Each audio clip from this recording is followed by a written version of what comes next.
A few years back, there was an uproar. What was the uproar about? There was an uproar about a t-shirt that was released by H&M or HM, however you want to say it. H&M is apologizing after one of their ads created a lot of backlash on social media. An image of a black child modeling a sweatshirt with a "coolest monkey in the jungle" slogan is being called racist. A little monkey on the chest, okay? And it said, "I am the coolest monkey in the jungle." And people were pissed off, like, why did H&M do that? I am the coolest monkey in the jungle.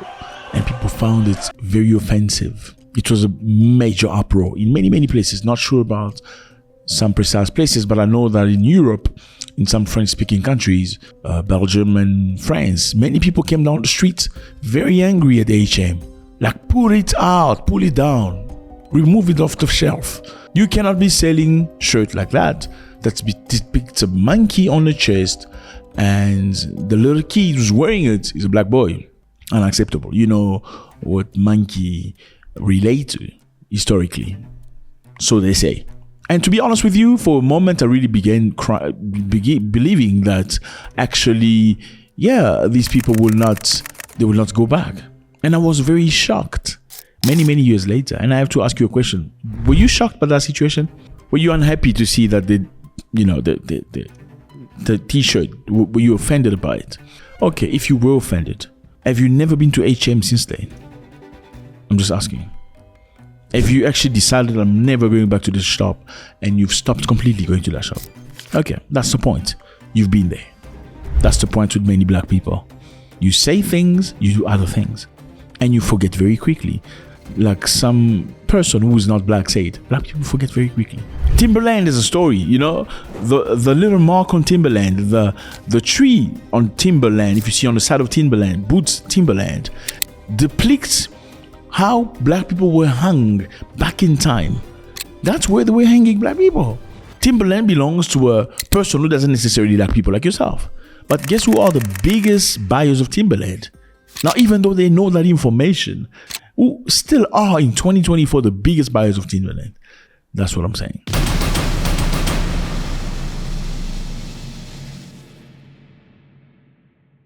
So now we have a situation here, fellas, happening in Britain.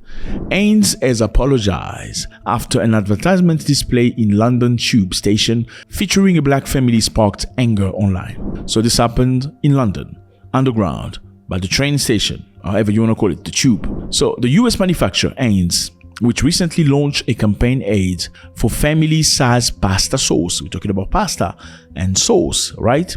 It was criticized for promoting stereotypes in billboard advertisement spotted in Vauxhall and Manor House station. So a major big board showing pictures of a family. Now, what's wrong with this picture?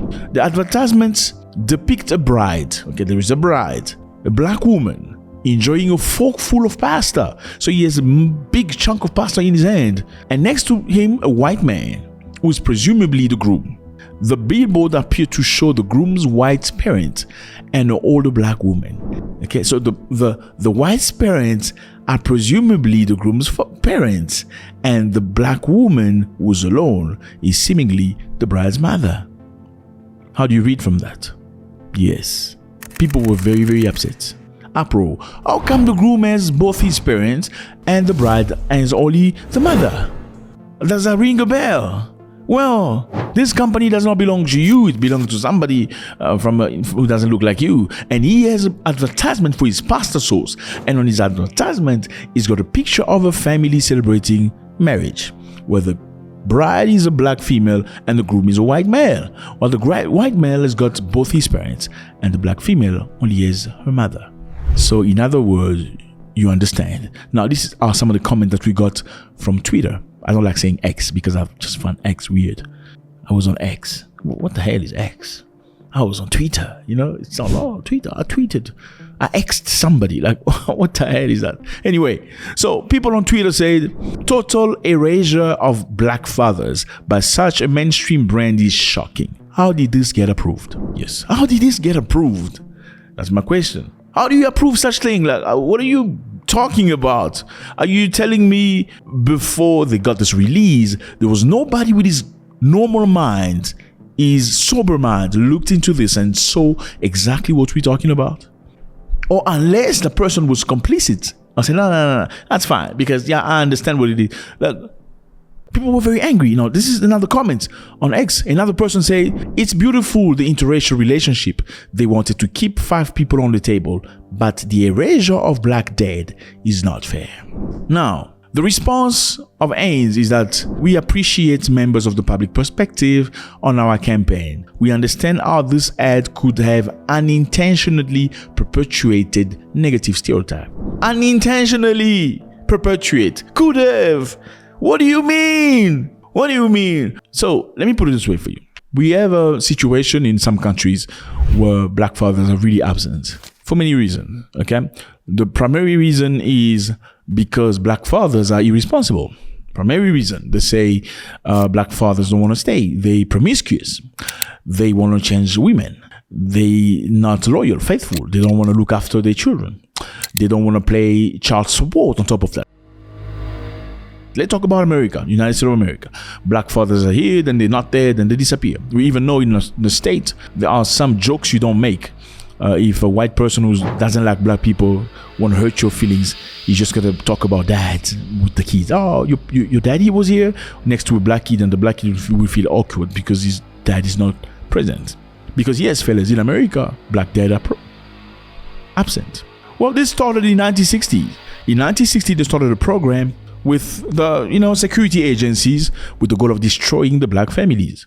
The goal was to promote black women, give them opportunity as much as possible, give them free things, get them on board to jump onto situation into the in a position so they can go to school easily, they can get degrees, they can get promoted, get opportunities. But in the meantime, what did they do for the black men? The black men were incarcerated in mass. So they made sure they put as many black people in jail as possible, leaving families handicapped. So women worked hard, getting themselves together, putting things working together to a position where they were faced with men who were, prisoners, ex-prisoners. In America, when you go to jail for a few years, by the time you come out to the society, your life is done. You can't get a job. You cannot do anything. You cannot, unless you create something that belongs to you. Nobody want to hire you because they know you have a record. And most people go to jail for stupid reasons. There are many reasons why people go to jail. I don't want to get into the rabbit hole. There's corporates and big companies that needs, working hands to deliver their stuff, their food, their clothes, their whatever. These companies hire prisoners to do their job. Why do they hire prisoners? They hire prisoners at a very cheap price because normal Americans don't want to do that job for a very cheap price. But a prisoner who works and earns $20 a day could maybe have his sentence reduced to 6 months because he worked for this company. So this is modern day slavery, in other words. So the black man being absent from the house, from the home, has created a tremendous disadvantage into the black families. And this is not limited to America. Same as South Africa. In South Africa during apartheid, they tried everything to destroy the black families. Taking the black man to work, taking the black man to the mining site, taking the black men to jail, unaliving the black men. Women were left alone. They had to take care of the families. That's why in South Africa, just like in America, you'll see the grandmother, the mother, the sister, and the sister's child. You rarely see the father. Rarely. It's not a lot of daddies. It comes with a lot of problems. You maybe see the brother that comes in and out, but the people that are very loyal to each other and very faithful are grandmother, mother, and mother, sisters, daughters. They're all together. They will always be together. I'm going to my auntie's daughters. They're all together. The females are together. The males are scattered all around. And it's a real problem. Now, seeing a company like this bring it out to the public in a most blatant way, it's the most disgraceful and insulting thing possible. Ask yourself a question. Who approved this? That's the question. How did this get approved? Was this a marketing strategy? Because then people are going to talk about the brand. Some people say there's no such thing as a bad publicity. People want to talk about the brand. People will get angry. How come you do this? How come you do that? But in the meantime, the conservative will be very happy with the brand. And they go like, yeah, you know what? If they want to boycott you, we're still going to buy stuff from you. Okay, let them boycott you. We're going to buy actually, instead of one little box, we're going to buy 5 big boxes to support you. End of the day, it's money in the pocket. Okay, a family with the groom who's white, both parents, and the female who's black with the mother. On the other hand, I understand it's very sad to see, but I believe we do have a lot of work to do, fellas. We have a lot of work to do. I understand this was instrumentalized by the powers to bring us down, but we can't stay down, because today it's very sad. When you go to universities, let me give you an example. When you see boyfriend and girlfriend with the white side of the people, okay, boyfriend and girlfriend at university are most likely going to become husband and wife in a few years. In our case, it's never the situation. The woman may have a boyfriend in university. By the time she get out, she meets another guy who's driving a big car, an M4, a Mercedes, a BMW, M3. Her friends will tell her, oh, this is the guy you want to be with. This guy doesn't have anything. Because, well, I'm sorry, some of us like money like that. And I'm not saying liking money is limited to one group of people, but I just feel like there's one group of people that give way too much importance to money. Like the men has who have money. Money first. I understand money is good, but money is not everything. The husband is not just money. The husband in the house is leadership. He's the pastor. He's the director. He's the professor of his children. He is the organizer. He brings you together. He's the security guard. There's more to a husband just beyond money. Stop asking how much you make a year. I'm sorry, that's America for you. How much do you make a year? Dude, life is not just about how much you make a year. That's why marriage is unsuccessful in America. Yes, some people divorce sometimes in Africa, but it's not nearly as much. More than half of marriages in the United States are failures. In Africa, people stay married not because they're unhappy, have no options. It's a lie. People stay married because they value marriage. It's a value. It's a sense of honor in some of us. It's lureable. Seeing my parents been married for 50 years. And I believe my mom is the only woman my father has known. Like, we're proud of that. And I'm not the only one. There are many people like myself, a lot of them. We need to make an effort, a conscious effort. Yes, the father of your child that you want to get rid of is very necessary in his life. Don't be selfish. So, Heinz has apologized and saying, we are sorry. Okay, we can understand how you feel this way, but well, we didn't mean it that way. And it's very sad. Let me know how you feel about this, fellas. It's always a great pleasure to talk to you.